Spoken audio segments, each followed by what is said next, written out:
You've been told to just network to get an internship before, but no one's actually shown you how. I've sent hundreds, maybe even thousands of cold DMs to finally get it right. After years of refinement, I've come up with a framework for exactly how to network, what to do, and why. Everyone from your friends to your family to your professors just keep telling you to network. But what does that actually mean? What are the practical steps for building a network that works for you? In its base form, networking really just means making a connection with somebody. And yes, that might sound super obvious, especially because on LinkedIn, followers are called connections, and it really just, that's the essence of networking in general, and building a network is making connections with people. But at the end of the day, that's exactly what networking comes down to. When I was a sophomore in undergrad, I really wanted to work for Deloitte Consulting, basically just because I went to one of their events and I heard all about Deloitte University down in Texas, which was basically just a glorified corporate Disney World. But it sounded really cool to me at the start, and I really wanted to work for Deloitte, specifically their consulting arm. I didn't want to do tax or audit. But that led to me attending every single Deloitte webinar, every single Deloitte event that was hosted on campus, trying to do everything that I could and using this frame of just networking that everybody told me about to try to get my foot in the door there. I would attend these on-campus events where Deloitte would come in, they'd have a couple panel recruiters or business line members come in and talk about their story, talk about best practices, talk about how to prepare for interviews. And all I would do is show up, sit in the back, and write down their email or write down their name and then connect with them on LinkedIn afterwards. I would show up to these webinars where it's legit 200 people sitting in these webinars, and it's a one-way thing. You can't even turn your camera on. All you can do is look at the panel of people who are highlighted on screen, who are the Deloitte employees, and then you look at the attendees, and it's over 200 people, 300 people sometimes, sitting in this webinar, mostly students, but there were some Deloitte practitioners and actual employees in there. So what I would do as a sophomore and as a freshman is I would scan and take screenshots of the attendee list, literally scrolling down the Zoom page to see as many emails or as many participants as I could. And then I would screenshot it for later. And then after the event was over, after I took notes and enjoyed the event, I would go on LinkedIn, research these people's names, and try to connect with them on LinkedIn, just sending a message saying, hey, I saw you were also at this Deloitte event or this Deloitte webinar, just wanted to connect here, right? I built my network to probably over 800 people by the time I was entering junior year recruiting season. And most of them were, students, but I did have a solid network of Deloitte professionals. Probably over half my connections, like 400 of them, were from Deloitte at that time when I was going into the recruiting season for junior year. But I probably could count on my fingers, 3 of my fingers, the actual conversations that I had with these people in my network from Deloitte, the company that I really wanted to work for. And so the connections, while I had seemingly 800 or 400 of them being from Deloitte, they were really only an inch deep. And so when it came to recruiting time, if I really had to ask a question from somebody or a fellow student to say, hey, would you want to prepare for the case interviews or want to do a mock interview? I didn't reach out to anybody asking that, which I probably should looking back, but I doubt any of them would have responded because they didn't know me, I didn't know them. We were all just sitting in the same webinar, staring at the same screen, not even able to turn on our camera or see any of the other students in this black box. And so I somehow thought that made it a good connection or worthwhile to research them and spend probably hours of my life finding them on LinkedIn, connecting, sending them the same copy and pasted message. Hey, I saw you were at this event too, just wanted to connect. And then hoping and waiting for them to accept, just to boost that follower number, that connection number up, so I could get 500 plus connections on LinkedIn. It ended up just being for the vanity metric because the network that I built was not solid by any means. One crack in the foundation and there goes everything. So I ended up actually unconnecting with like all of these people because random people's things just started showing up in my feed that I didn't even know, not even tangentially, not even in the same universe. I never even like had one single conversation, said hello to these people. All it was is we were sitting in the same Zoom room, right? And so these things would just start showing up on my feed. I didn't even care about these people. So I unconnected with like half of my connections and started back from ground one. So now that I told you what not to do, here is how you should actually network step by step. What you should do is very simple. Find somebody that you find interesting and make a connection with them. And I don't only mean make a connection by hitting the request to connect button on LinkedIn with this person. I mean, taking some time out of your day, maybe like 5 to 10 minutes is really all it takes to research somebody's background. Of course, it helps if they come from the same school as you or grew up in the same hometown or volunteered at the same nonprofit as you. All these things are different threads that you can pull on to make a connection with somebody that you otherwise would have no relation to. If you want the exact cold outreach template that I use to actually get responses, check out the first link in the description below where you can get that. As a bonus, I'll throw in the resume that got me my JP Morgan Wealth Management internship and an application tracker for free. So the advice here is going to be find somebody you're interested in. Second step is connect with them. And that means, yes, connect with them on LinkedIn, but also send a note. That is the main thing, right? Because if you just press connect and just grow your vanity metric of your connections on LinkedIn to get 500 plus, that's never gonna help you when you actually need it, like when you need an internship or when you're looking for a full-time job. So the real way to go about these things is to actually schedule time with people. Get FaceTime with people. In person is best. There's like a tier list to this, right? In person is number one, first and foremost. Number two is going to be on a Zoom call where you can, turn on your camera, you can read somebody's facial expressions, get some of their body language, hear a little bit more of their tone and how it matches their facial expressions. 3 is going to be a phone call. And then 4 is just, any text medium or exchange, which can be LinkedIn DMs or their email.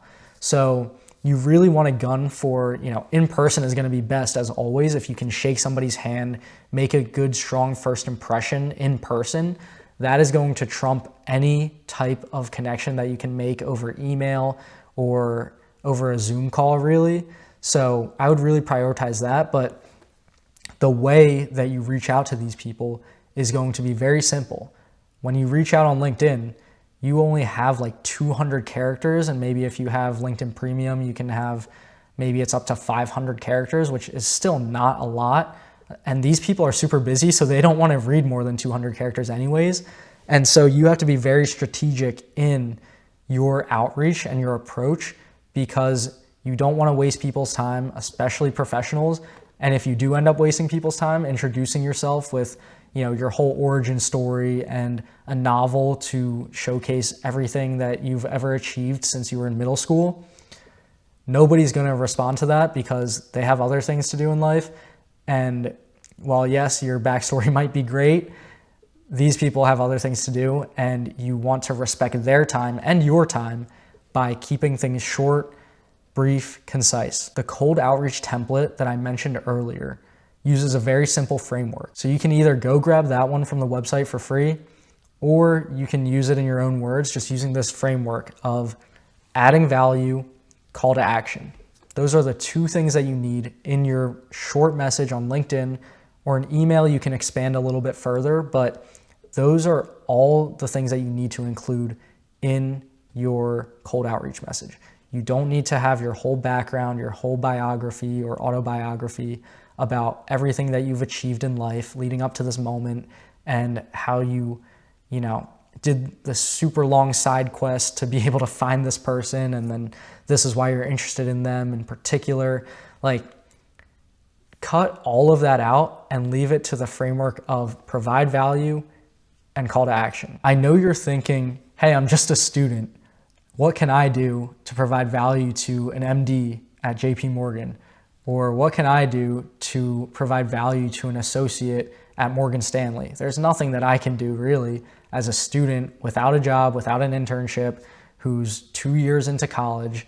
What am I able to provide to these people who are long into their career? That's a belief that I want to challenge. For one, you could provide actual tangible value. So I literally just thought of this right now. If you're reaching out to an investment banking analyst at a bulge bracket bank, you could send them, say, an equity research report that you did for your student-run university at school and say like, hey, I've attached, if you're sending an email, you can't send an attachment on LinkedIn, but if you're sending them an email, you got their email somehow, hey, I finished up this report for my student-run university, right? So that gives you some credibility saying, hey, I'm part of a student-run university, so I'm part of the finance world, and I have this equity research report.